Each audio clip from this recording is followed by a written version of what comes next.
Hi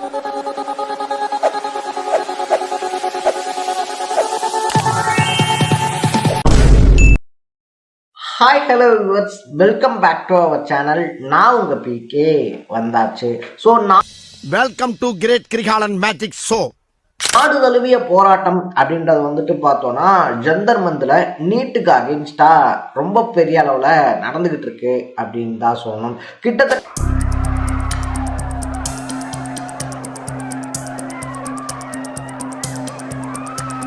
10 வருஷமாவே பார்த்தோம் அப்படின்னா என்னதான் நீட்டுக்கு அகென்ஸ்டா போராட்டங்கள் அப்படின்றது தொடர்ந்து நடந்துகிட்டே இருந்தாலும் கூட இந்த டைம் பார்த்தோம் அப்படின்னா கல்வித்துறை அமைச்சராக இருக்கக்கூடிய தர்மேந்திர பிரதான் இருக்கார் இல்லையா, அவர் பதவி விலகியே ஆகணும் அப்படின்ற கோரிக்கை. அதை தாண்டி பார்த்தோம் அப்படின்னா இந்த நீட் இருக்கு இல்லையா, நீட்டே எங்களுக்கு வேணாம் அப்படின்ற மாதிரியான கோரிக்கைகளை முன் வச்சு நாளுக்கு நாள் டெல்லி ஜந்தர் மந்தில் போராட்ட களம் அப்படின்றது வலுவடைந்துகிட்டே இருக்கு அப்படின்னு தான் சொல்லணும்.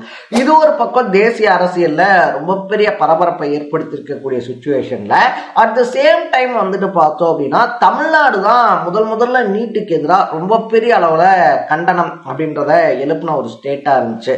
Including politicians, government doctors and teachers are a part of this protest.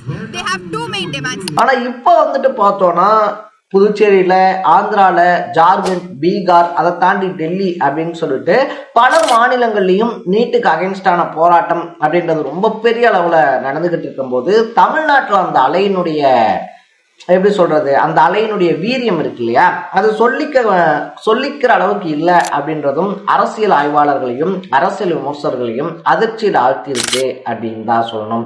ஏன் இந்த மாற்றம், அதை தாண்டி என்னதான் நடந்துகிட்டு இருக்கு டெல்லி ஜந்தர் மந்தில், இதனுடைய முடிவு தான் என்ன அப்படின்ற மாதிரி பல விஷயங்களை தான் நம்ம பேச போறோம். அதுக்கு முன்னாடி நம்ம சேனலுக்கு நீங்க புதுசா வந்திருந்தீங்க அப்படின்னா மறக்காம சேனலை ஃபாலோ பண்ணி சப்ஸ்கிரைப் பண்ணிக்கோங்க. ஃபர்ஸ்ட் ஆஃப் ஆல் பார்த்தோம்னா ஒரு 10 வருஷத்துக்கு முன்னாடி நீட் அப்படின்ற ஒரு எக்ஸாமை கொண்டு வருது சென்ட்ரல் கவர்மெண்ட். அதுக்கு முன்னாடி வரைக்குமே பார்த்தோம் அப்படின்னா அந்தந்த மாநிலமே மருத்துவ படிப்புகளுக்கான இடங்கள் இருக்கு இல்லையா, அதை அந்தந்த ஸ்டேட்ல இருக்கக்கூடிய மெடிக்கல் காலேஜஸை பொறுத்து அவங்களே அந்த சீட்ஸ் கொடுப்பாங்க. ஸோ இது ஓவராலா பார்த்தோம் அப்படின்னா பல டாக்டர்ஸ் ஒரு பின்னணியில இருக்கக்கூடிய ஃபேமிலில இருந்து முன்னாடி ஒரு டாக்டர் ஆகிறதுக்கான வாய்ப்பு அப்படின்றத கிரியேட் பண்ணி கொடுத்துருந்துச்சு. ஆனா நீட் எக்ஸாம் வந்ததுக்கு அப்புறமா நீட் பாஸ் பண்றவங்க தான் டாக்டர்ஸ் ஆக முடியும் அப்படின்ற ஒரு சுச்சுவேஷனை கிரியேட் பண்றாங்க.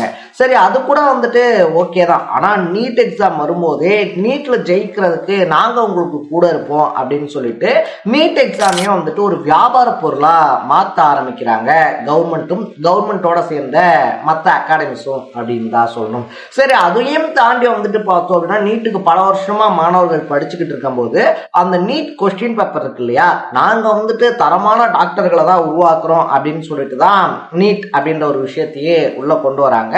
ஆனா அப்படிப்பட்ட அந்த நீட்டினுடைய கொஸ்டின் பேப்பர் அப்படின்றது லீக் ஆகுது. ஆரம்பத்துல இருந்தே பார்த்தோம்னா என்னதான் நல்லா படிச்சு 12th நல்ல ஸ்கோர்லாம் எடுத்தாலும் கூட நீட்ல பாஸ் பண்ண முடியல அப்படின்றதுனாலயே பல ஸ்டூடெண்ட்ஸ் சூசைட் பண்ணிக்கிறது, தப்பான முடிவு எடுத்துக்கிறது அப்படின்ற சிச்சுவேஷன்ல இருக்கும்போது நீட் கொஸ்டின் பேப்பர் லீக் ஆனது அப்படின்றது பல மாணவர்களுக்கு மன அழுத்தத்தை உண்டு பண்ணி இருந்துச்சு அப்படின்னு சொல்லலாம்.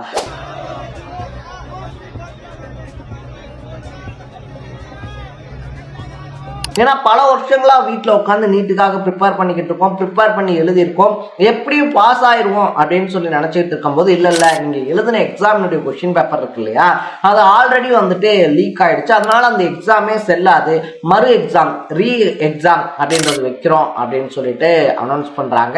இதனால இன்னும் பல மாணவர்கள் சூசைட் அப்படின்ற முடிவுக்கு போறாங்க. அந்த நேரத்துலதான் உச்ச நீதிமன்றம் இருக்கு இல்லையா, இளைஞர்கள்லாம் கரப்பா பூச்சி மாதிரி அப்படின்னு சொன்னோன்னே they are youngsters like cockroaches. They don't get any employment, they don't have any place in profession. வெளிநாட்டுல இருந்த அபிஜித் ஜிப்கே சிஜேபி அப்படின்னு சொல்லக்கூடிய காக்ரோச் ஜனதா பார்ட்டி அப்படின்ற ஒரு விஷயத்த உருவாக்குறாரு. ஆல்ரெடி கவர்மெண்ட் மேல கோவத்துல இருந்த இளைஞர்கள் எல்லாம் சிஜேபிக்கு சப்போர்ட் கொடுக்குறாங்க. ஸோ வெளிநாட்டுல இருந்து இந்தியாவுக்கு திரும்பி வந்த வேகத்துல பார்த்தோம் அப்படின்னா நீட் வினாத்தாள் கசிவு அப்படின்றத முக்கியமான பிரச்சனையா வச்சு போராட்டத்தை தொடங்குறாரு அபிஜித் அப்படின்னு சொல்லலாம். सुबह 7 बजे जब मैं यहाँ से निकला फ्रेश होने के लिए, அதை தொடர்ந்து சிஜேபி வந்துட்டு இந்த போராட்டத்தை முழு வீச்சுல முன்னெடுக்கிறாங்க. சோனம் வங்சுக்கும் அவங்களோட சேர்றாங்க. நேத்து ராகுல் காந்தி, அதை தாண்டி பிரியங்கா காந்தி, அவங்க எல்லாரும் வந்துட்டு ஒரே நேரத்துல போராட்டம் அப்படின்றது பண்ணது தேசிய அளவுல கவனத்தை திருப்பி இருக்கு அப்படின்னு தான் சொல்லணும்.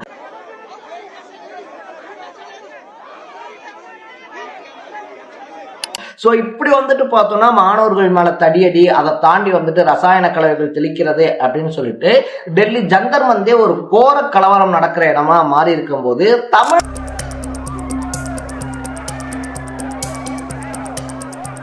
தமிழ்நாட்டில் அதை பத்தின பேச்சு அப்படின்றதே இல்லாம இருக்கிறது தான் அதிசயமான ஒரு விஷயமா பார்க்கப்படுது. ஏன்னா இதுக்கு முன்னாடி வந்துட்டு பார்த்தோம் அப்படின்னா நீட் அப்படின்னாலே வந்துட்டு அதனுடைய எதிர்ப்பு இருக்கு இல்லையா, நீட் எதிர்ப்பினுடைய மையமே தமிழ்நாடு தான். முதல் குரல் எப்பயுமே தமிழ்நாட்டில இருந்து தான் வரும். அதை தாண்டி வந்துட்டு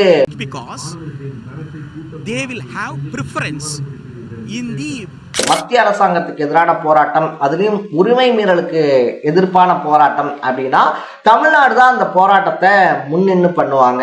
ஆனா இந்த டைம் வந்துட்டு பார்த்தோம்னா டெல்லியை சுத்தி இருக்கக்கூடிய வட மாநிலங்கள் இருக்கு இல்லையா, வட மாநிலங்களே வந்துட்டு சென்ட்ரல் கவர்மெண்ட்டை எதிர்த்து அதி தீவிரமான போராட்டம் அப்படின்றத முன்னெடுத்திருக்கும் போது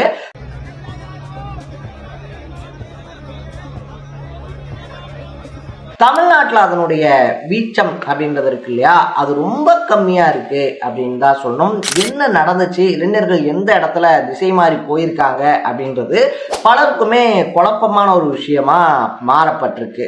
இன்னும் ஒரு பக்கம் பார்த்தோம் அப்படின்னா தமிழ்நாட்டிலையும் ஒரு சில இடங்கள்ல போராட்டங்கள் அப்படின்றது ரொம்ப சின்ன லெவல்ல முன்னெடுக்கப்பட்டிருந்தாலும் அந்த போராட்டத்தை முன்னெடுத்தவங்களும் கைது பண்ணப்பட்டிருக்காங்க அப்படின்னே சொல்லலாம். ஸோ ஏதோ ஒரு இடத்துல இளைஞர்கள் நம்ம எதுக்காக போராடணும் அப்படின்றத மறந்துட்டாங்களோ அப்படின்ற எண்ணமும் யார் மனசுலையும் எழாம இல்லை.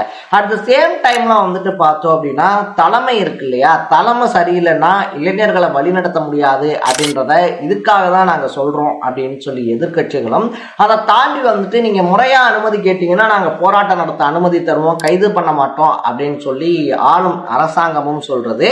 எது எப்படி எங்க கூட்டி கழிச்சு பார்த்தாலும் நீட் தேர்வுக்கு எதிரான போராட்டம் தமிழ்நாட்டில் ஒரு மாதிரி மழுங்கடிக்கப்பட்டிருக்கு அப்படின்றதுதான் நிதர்சனமான உண்மை. இன்னைக்கு நீட்டுக்கு எதிராக நம்ம போராடம் நடந்தோம்னா நாளைக்கு நீட் மாதிரியே பல விஷயங்கள் நம்ம மேல திணிக்கப்படும். அதை எதிர்த்து நம்ம போராடணும்னு நிற்கும் போது நம்மளை சுத்தி இருக்க யாரும் நமக்காக நிற்க மாட்டாங்க அப்படின்றதுதான் நம்ம புரிஞ்சுக்க வேண்டிய ரியாலிட்டியா இன்னைக்கு இருந்துட்டு இருக்கு. ஸோ என்ன ஆச்சு தமிழ்நாட்டுக்குன்னு சொல்லி நீங்க நினைக்கிறீங்க அப்படின்றத கமெண்ட் பண்ணிட்டு, இதே மாதிரி அப்பப்போ அப்டேட்டா போயிட்டு இருக்க விஷயங்கள், அது கரண்ட் அஃபேர்ஸா இருந்தாலும் சரி, பாலிடிக்ஸா இருந்தாலும் சரி, ஸ்போர்ட்ஸா இருந்தாலும் சரி, அப்பப்போ அப்டேட்டா போயிட்டு இருக்க விஷயங்களை நீங்க தொடர்ந்து தெரிஞ்சுக்கணும் அப்படின்னு ஆசைப்பட்டீங்கன்னா மறக்காம சேனலை ஃபாலோ பண்ணி சப்ஸ்கிரைப் பண்ணிக்கோங்க. நாளைக்கு இதே மாதிரி இன்னொரு இன்ட்ரெஸ்டிங்கான வீடியோவோட சந்திக்கலாம். Tata, bye by.